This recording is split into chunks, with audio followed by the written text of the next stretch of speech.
आज हम class 9th का एक टॉपिक मोल कंसेप्ट या फिर मोल संकल्पना के बारे में पढ़ेंगे। ये एक नया टॉपिक है और बच्चों को थोड़ा समझने में इसमें हमेशा दिक्कत होती है, तो हम इसको बिल्कुल सिंपल तरीके से समझाने की कोशिश करेंगे। देखिए, आपको स्क्रीन पे अभी कुछ बॉल्स दिख रही हैं। आप इनको गिनिए, कितनी बॉल्स हैं। ये 12 बॉल्स हैं और 12 चीज़ों का जो समूह होता है उसको हम डजन या फिर दर्जन कहते हैं। एक दर्जन का अर्थ होता है उसमें 12 चीज़ें हैं। उसी तरह से एक ग्रोस जो है उसमें 144 चीज़ें होती हैं और ऐसे ही जो एक रिम होता है उसके अंदर 500 चीज़ें होती हैं। कुछ इसी तरह से मोल भी एक इकाई होती है। मोल का जो शाब्दिक अर्थ है, जो मोल वर्ड है, उसका जो मीनिंग है वो होता है हीप या फिर पाइल, मतलब एक ढेर। इस ढेर के अंदर फिक्स संख्या होती है वस्तुओं की। मोल का अर्थ जैसे दर्जन के अंदर 12 वस्तुएं होती हैं, उसी प्रकार एक मोल के अंदर 6.022 गुना 10 की शक्ति 23 6.022 इंटू 10⁻23 चीज़ें होती हैं। ये जो नंबर है इसको अवोगाद्रो नंबर कहा जाता है। अवोगाद्रो एक इटालियन साइंटिस्ट थे, उनके नाम पे इनको कहा जाता है, इसको कहा जाता है अवोगाद्रो नंबर। तो मोल के अंदर, मोल का मतलब होता है जैसे डजन के अंदर 12 चीज़ें, उसी तरह मोल के अंदर इतनी चीज़ें होती हैं 6.022 गुना 10 की शक्ति 23। साथ के साथ जो एक मोल कोई भी पदार्थ होता है उसका जो द्रव्यमान है, जो मास है, वो फिक्स होता है। जैसे कि उदाहरण के लिए 1 mole of hydrogen atom, hydrogen atom का जो फॉर्मूला होता है, केमिकल फॉर्मूला, वो होता है H, या केमिकल सिंबल उसका H होता है। उसका जो मास होता है वो 1 ग्राम होता है। अगर आपको याद हो कि हाइड्रोजन एटम का एटॉमिक मास 1 यूनिट होता है, लेकिन हमने यहाँ पर लिखा है 1 ग्राम, क्योंकि ये जो मास है वो 1 मोल का मास है। ठीक है। उसी तरह से हमारे पास एक और एग्जाम्पल है ऑक्सीजन का। देखिए, ऑक्सीजन का जो एटम होता है उसका सिंबल O होता है। 1 मोल जो ऑक्सीजन एटम होगा उसका जो मास है वो 16 ग्राम होता है, वहीं उसका एटॉमिक मास 16 यूनिट होता है। अगर मैं इन दोनों में एक पैटर्न देखूं कि हाइड्रोजन का एटॉमिक मास 1 यूनिट था, तो उसके 1 मोल जो ढेर है, जो एक ढेर है जिसके अंदर इतनी संख्या में एटम्स हैं, उसका मास 1 ग्राम है। मतलब जो एटॉमिक मास है, जो एटॉमिक मास है और जो एक मोल का मास है वो इक्वल हैं, लेकिन फ़र्क क्या है, एटॉमिक मास की यूनिट यू है और इसकी यूनिट ग्राम में लिखी हुई है।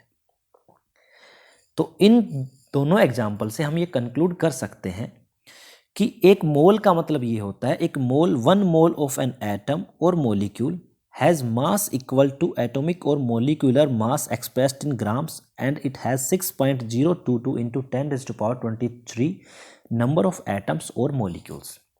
मतलब किसी भी चीज़ की बात की जाए, चाहे एटम की बात की जाए, चाहे मॉलिक्यूल की बात की जाए, अगर 1 मोल ऑफ एन एटम है तो उसके अंदर इतने नंबर ऑफ एटम्स मिलेंगे, और उसका जो मास है, अगर मैं उसको वजन करूं, उसका 1 मोल एक ढेर है, उसका अगर वजन करूं तो वो उसके एटॉमिक मास के बराबर मिलेगा, लेकिन उसकी यूनिट होगी ग्राम। इसको एक उदाहरण से समझते हैं। आप इन उदाहरणों से इसको बिल्कुल अच्छे से समझ पाएंगे। जैसे हमारे पास सबसे पहला उदाहरण है ऑक्सीजन एटम। ऑक्सीजन एटम का जो 1 मोल होता है उसके अंदर इतने एटम्स मिलते हैं, वहीं उसका जो मास होगा वो 16 ग्राम होगा। उसी तरह से अगर मॉलिक्यूल की बात की जाए तो मॉलिक्यूल क्या होता है, एटम्स मिलके मॉलिक्यूल बनाते हैं, परमाणु मिलके अणु बनाते हैं। तो अणुओं के अंदर भी सेम चीज़ है कि अगर 1 मोल ऑफ एन मॉलिक्यूल हुआ तो उसके अंदर इतने मॉलिक्यूल मिलेंगे, जो अवोगाद्रो संख्या है उसके बराबर। और उसको अगर मैं वेट करूं, 1 मोल ऑफ मॉलिक्यूल अगर वेट करूं, उसका अगर मास निकालूं, तो उसका मास निकलेगा मॉलिक्यूलर मास इन ग्राम। मतलब मॉलिक्यूलर मास जो है उसका, उसको ग्राम में एक्सप्रेस कर दीजिए बस। इसको आप इस एग्जांपल से समझ लीजिए। 1 mole of H2O, H2O hydrogen और ऑक्सीजन का एक मॉलिक्यूल है, उसके अंदर अगर मेरे पास मैं देखूं कि 1 मोल है, 1 मोल मतलब एक ढेर है, उसके अंदर मुझे इतने पानी के मॉलिक्यूल मिलेंगे। वहीं उसका जो मास होता है वो मास होगा 18 ग्राम, क्योंकि जो पानी है, पानी का जो मॉलिक्यूल है उसका मॉलिक्यूलर मास होता है 18 यूनिट। तो हमने यूनिट को हटा के यहाँ पे कर दिया है 18 ग्राम। वहीं दूसरी ओर एक और एग्जाम्पल है हमारे पास हाइड्रोजन मॉलिक्यूल का। देखिए, अगर मैं H को केवल अकेला लिखूं तो ये हाइड्रोजन एटम है, हाइड्रोजन का परमाणु है। अगर दो हाइड्रोजन मिलकर मॉलिक्यूल बनाते हैं तो उसका फॉर्मूला होता है H2। तो H2 के अंदर जो 1 मोल ऑफ H2 होगा उसके अंदर इतने मॉलिक्यूल्स मिलेंगे। वहीं हाइड्रोजन जो मॉलिक्यूल है उसका जो मास मिलेगा 1 मोल का वो 2 ग्राम के इक्वल मिलेगा। तो इन सभी चीज़ों से आप बड़े सिंपल तरीके से ये चीज़ समझ सकते हैं कि मोल का अर्थ होता है एक ढेर, जिस ढेर के अंदर इतनी संख्या में अणु या परमाणु मिलेंगे, इतनी संख्या में अणु या परमाणु मिलेंगे, एटम्स या मॉलिक्यूल्स मिलेंगे। अगर आप एटम्स और मॉलिक्यूल्स की बात नहीं करते हो तो किसी भी चीज़ के अंदर, किसी भी चीज़ का अगर एक मोल कहोगे तो उसके अंदर इतनी ही वस्तुएं मिलेंगी आपको, ठीक है।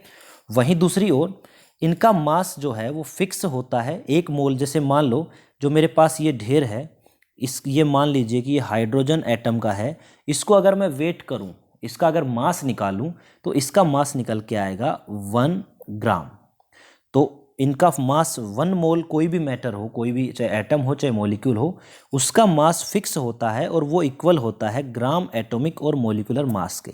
मतलब एटॉमिक या मॉलिक्यूलर मास की जो यूनिट होती है, एटॉमिक मास यूनिट, जिसको यू से डिनोट करते हैं, उस यू को हटा के अगर ग्राम लगा देंगे तो वो उस मोल के मास के बराबर आ जाएगा, ठीक है।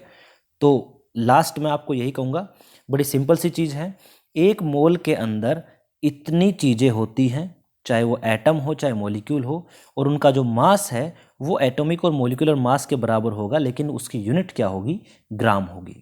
इससे रिलेटेड न्यूमेरिकल्स पेपर में आते हैं। मैं जल्द ही एक वीडियो लेके आऊँगा जिसके अंदर इसके न्यूमेरिकल्स होंगे, ठीक है। मुझे उम्मीद है कि आपको ये वीडियो अच्छी लगी होगी और आपको मोल कंसेप्ट के बारे में कुछ आइडिया लगा होगा। Thank you very much.